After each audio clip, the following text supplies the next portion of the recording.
Dun, dun, dun, dun, dun, dun, dun, dun, dun, dun. Egotastic FunTime.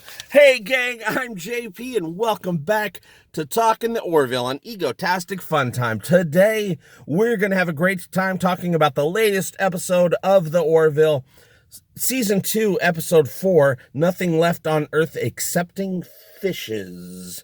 I watched it. This is my first impression video. I'll, of course, be working on my official review all weekend long. But let's give you my first impressions, which I'm still figuring out. Wow, what an amazing episode. Adventure, yeah. Tension, yeah. Explosions, yeah. Michael Bay would be proud. Krill marauders blowing shias up. Such an incredible episode. The writing was amazing. The visuals, of course, top notch. And we get caught up with, one of the main storylines that was started in the premiere a few episodes ago is Lieutenant Tyler, Janelle Tyler, a Krill spy. And we find out, yes, as I predicted, but also many of you predicted, because it was kind of obvious, she is a Krill spy. So, a thing I predicted last night, which, by the way, thank you guys that tuned into the live pre-show.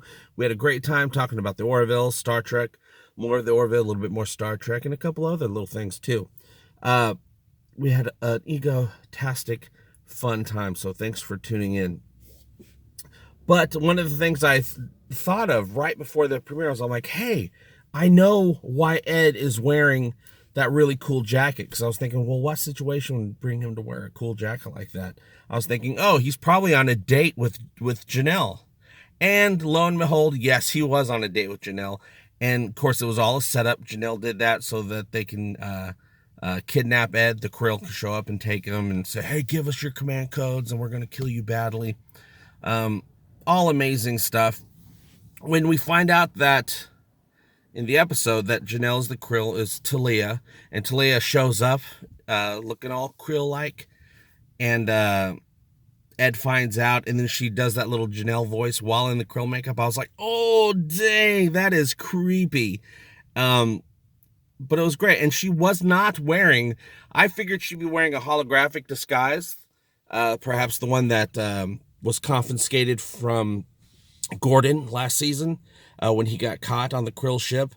But no, it was not a holographic disguise. They did some sort of surgical, biological something or other so that she can fool their scanners, their bioscanners on the ship, and pass as human. So that was cool. That was a surprise to me. I was also surprised because we knew that Ed was going to be crash landing on a planet and have to figure out how to escape. I had no idea that he would be with Talia the entire time, that they would be on that planet together trying to figure out how to escape, having to work together. For me, the episode harked back to a couple of Next Generation episodes. Darmok, where they have to work together. Now, in Darmok, of course, they didn't speak the same language, but in the Orville, Talia and Ed don't think on the same wavelength because the Krill are basically fundamentalists. They're basically space ISIS vampires, okay? So hark back to that. It also reminded me a little bit of that episode where Captain Picard and Wesley got stranded on that desert planet and they have to survive this and that. And they also hide in a cave. But the cave wasn't that big of a deal in this episode. So it reminded me of that. So I'll be searching those episodes to see if I can find any similarities. Because, I love finding similarities. Because the Orville is the closest thing to Star Trek we're probably ever going to get. So I love that. And of course, one thing that I really appreciate, not only about the Orville, but about Ed, is Ed doesn't give up hope. He's the best of humanity. And he's always going to try to see if there's something that humanity and the Krill can see eye to eye, that can come together, have peace. I don't think you're ever going to get peace with the Krill, because the Krill are fundamentalists. You're not going to change thousands of years of beliefs within a season or a couple seasons of a show. That takes decades, hundreds of years to do. But we do get the inklings that he is going to be able to change Talea's mind a little bit, because Talea, she's got cognitive dissonance right now. She hates humanity, and it's not even a hate thing. It's like, she just like humanity, they're animals. Every being that isn't a Krill is an animal. So says Avis, the creator. So she's dealing with that, but also she has personal experience. She kind of likes Ed. She had a good time with Ed. She could see the humanity. Well, humanity is a bad word. She could see the Krillmanity in another being that's not Krill. So while she still hates humanity, she's also like, hey, maybe there is something here. So we might be able to change her mind a little bit, westernize her a little bit, which is the best we could hope for. And then, of course, things will just change over the next few hundred years, and maybe we'll have peace with the Krill. That's believable. We'll see. We'll see how that goes. There's no reason to worry about that right now. So I loved that, even though, they're hiding out in the cave, they wake up, or she wakes up, and the sun is up. She can't go outside because she'll burn up because she's a vampire. But Ed's like, he could have just left her there, but he says, no, you're going to have to trust me. If somebody don't trust somebody, then nothing will be left on earth excepting fishes. That's from The King and I, and that's a song about trusting one another to build a better future. And so Ed took the high road and said, no, trust me. We're going to get through this together. We're going to survive together. And of course he did that. He's the best of that humanity has to offer, which is another great thing that the Orville offers us. A hopeful vision of the future. Not zombies, not people arguing, stabbing each other in the back. That's not what a utopian vision of the future is about. So thank you, Orville, for that. Another great thing about the episode was Billy Joel. I want to welcome Billy Joel to the Orville. She's got a way about her. Amazing. The fact that they're able to take a song like that, apply it to this futuristic situation.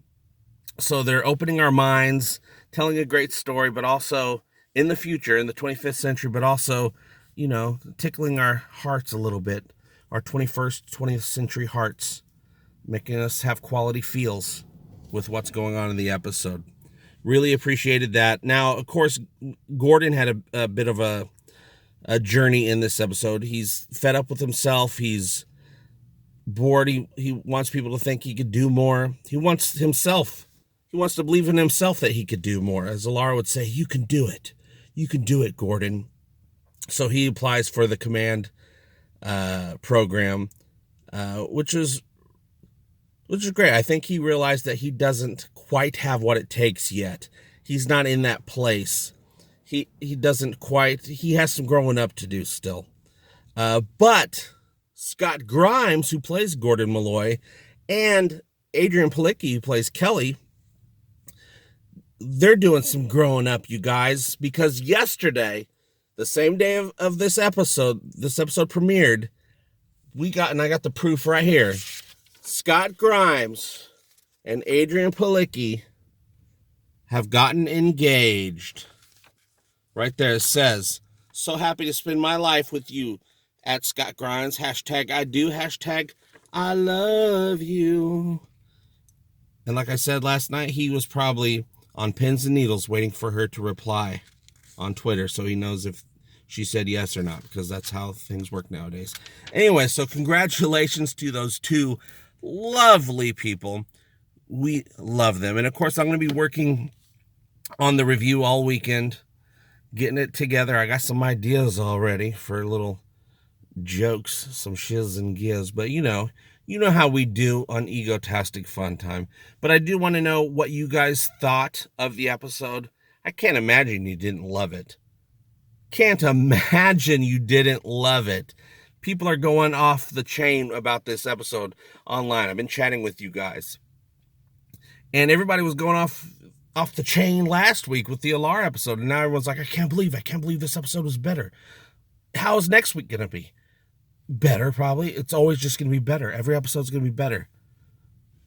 It's the Orville. So, I can't wait to hear from you guys. I can't wait to get the review started. It's going to be a lot of work, but God, it's just so much fun to do it and to hear from you guys and to hopefully entertain you guys. So, on that note, those are my first impressions of Nothing Left on Earth Excepting Fishes, which comes from The King and I. I don't remember if I mentioned that or not. It's a song from The King and I. Yul Brynner, who's my spirit animal. Also, welcome to the Orville. And on that note, I got it all set up. Okay, that's it. That's all I wanted to talk about today, and I talked about it. How about you? What did you think of last night's episode of The Orville, Nothing Left on Earth Excepting Fishes?